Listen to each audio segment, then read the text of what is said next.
नमस्कार दोस्तों, आज हम आपके लिए best moral story in Hindi लेकर आए हैं जो आपको ज़रूर पसंद आएगा। अगर आपको ये स्टोरी पसंद आए तो इसे अपने दोस्तों को भी शेयर करें। तो चलिए शुरू करते। पुरानी बात है, एक राजा एक गरीब स्त्री के प्रेम में पड़ गया। राजा था, स्त्री तो इतनी गरीब थी कि खरीदी जा सकती थी, कोई दिक्कत न थी।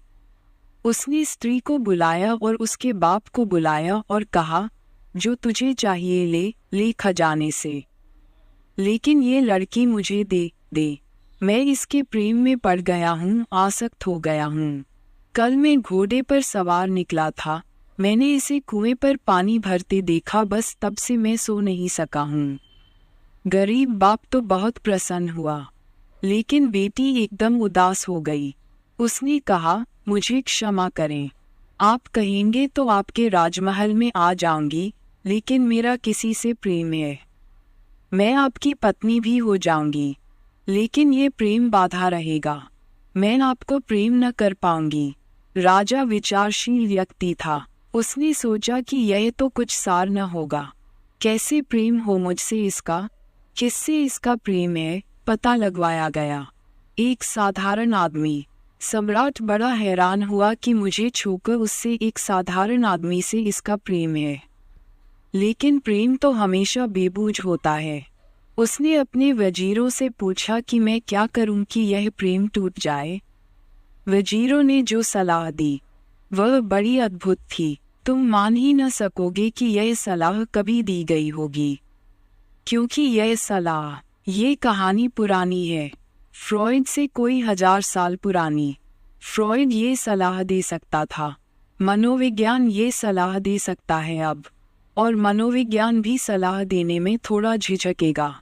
सलाह वजीरों ने ये दी कि इन दोनों को नग्न करके एक खंभे से बांध दिया जाए।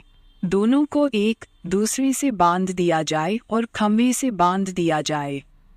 सम्राट ने कहा, इससे क्या होगा? यही तो उनकी आकांक्षा है कि एक दूसरे की बाहों में बंध जाए। उन्होंने कहा, आप फिक्र न करें, बस फिर उनको छोड़ा न जाए, बंधे रहने दिया जाए। उनको आलिंगन में बांधकर नग्न एक खंभे से बांध दिया गया।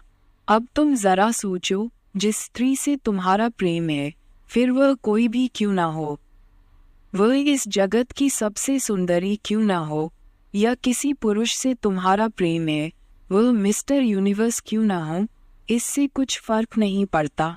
कितनी देर आलिंगन कर सकोगे? पहले तो दोनों बड़े खुश हुए, क्योंकि समाज की बाधाओं के कारण मिल भी नहीं पाते थे। जातियां अलग थीं, धर्म अलग थे, चोरी छिपे कभी यहाँ वहाँ थोड़ी देर को गुफ्तगू कर लेते थे, थोड़ी बहुत, एक दूसरे के आलिंगन में नग्ना। पहले तो बड़े आनंदित हुए, दौड़कर एक दूसरे के आलिंगन में बंध गए। लेकिन जब रस्सियों से उन्हें एक खंभे से बांध दिया गया तो कितनी देर सुख रहता है। कुछ ही मिनट बीते होंगे कि वे घबराने लगे कि अब अलग कैसे हों, अब भिन्न कैसे हों, अब छूटे कैसे। मगर वे बंधे ही रहे। कुछ घंटे बीते और तब और उपद्रव शुरू हो गया। मलमूत्र का विसर्जन भी हो गया, गंदगी फैल गई, एक दूसरे के मुंह से बदबू भी आने लगी, एक दूसरे का पसीना भी। ऐसी घबराहट हो गई और 24 घंटे बंद रहना पड़ा। फिर जैसे ही उनको छोड़ा, कहानी कहती है, फिर वे ऐसे भागे एक दूसरे से, फिर दोबारा कभी एक दूसरे का दर्शन नहीं किया। वह युवक तो वह गांव ही छोड़कर चला गया। ये प्रेम का अंत करने का बड़ा ही आहत करने वाला उपाय हुआ, लेकिन बड़ा मनोवैज्ञानिक। तुम देखते हो, पश्चिम में प्रेम उखड़ता जा रहा है, टूटता जा रहा है। कारण, स्त्री और पुरुष के बीच कोई व्यवधान नहीं रहा है, इसलिए प्रेम टूट रहा है। स्त्री और पुरुष इतनी सरलता से उपलब्ध हो गए हैं एक दूसरे को कि प्रेम बच ही नहीं सकता, प्रेम टूटेगा ही। संयुक्त परिवार नहीं रहा पश्चिम में, तो पति और पत्नी दोनों रह गए हैं एक मकान में अकेले। जब मिलना हो मिलें, जो कहना हो कहें, जितनी देर बैठना हो पास बैठें, कोई रुकावट नहीं, कोई बाधा नहीं, जल्दी ही चुक जाते हैं, जल्दी ही सुख दुख में हो जाता है। तुमने देखा, वही संगीत तुम पहली दफा सुनते हो, सुख दोबारा सुनते हो, उतना सुख नहीं रह जाता। तीसरी बार सुनते हो, सुख और कम हो गया। चौथी बार ऊब पैदा होने लगती है। पांचवी बार फिर कोई रिकॉर्ड चढ़ाए तो तुम सोचते हो कि मेरा सिर घूम जाएगा। तुम कहते हो, अब बंद करो, अब बहुत हो गया। यही वही संगीत पहली दफा सुख दिया, दूसरी दफा कम, तीसरी दफा और कम।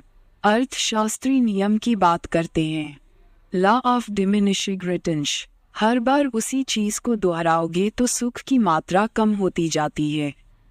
सनातन धर्म में पुराना धर्म प्रेम को बचाने का धर्म था। पति पत्नी मिल ही नहीं सकते थे, दिन में तो कतई मिल ही नहीं सकते थे।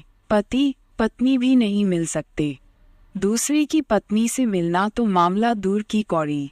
पश्चिम में तो दूसरे की पत्नी से मिलना भी इतना सरल हो गया है जितना पहले अपनी पत्नी से भी मिलना सरल नहीं था। दिन भर तो मिल ही नहीं सकते थे। परिवार में बड़े बूढ़े थे, बुजुर्ग थे, उनके सामने कैसे मिल सकते थे।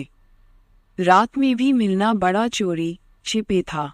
अपनी पत्नी से चोरी छिपे मिलना, क्योंकि जोर से बोल नहीं सकते थे। छोटे छोटे घर जिनमें 50 लोग सोए हुए हैं, चोरी छिपे रात के अंधेरे में।